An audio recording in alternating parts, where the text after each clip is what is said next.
شفاعت جو ہے اس میں اجازت کی ضرورت کی کیا حکمت؟ ماننا تو ہوتا ہی اللہ تعالیٰ کیا اللہ تعالیٰ مان تو لیتے ہی ہیں. نہیں شفاعت جب جس کے متعلق یہ کہہ دے جی ہاں کہ میں ضرور مانوں گا، جی ہاں اس کا اختیار بندے کو دے دے ہاں جی تو وہ خدائی میں شریک ہو گیا، جبکہ اس کے اندرونی حالات کا علم نہیں.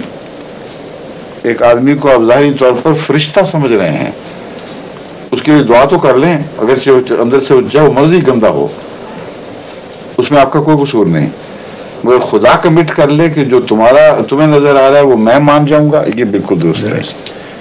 یہ شان کبریائی کے خلاف ہے، اور توحید کا یہ مقام ہے جو نبیوں کو نہیں نصیب ہو سکتا. ناممکن ہے کہ نبیوں کو بھی وہی مقام ہو.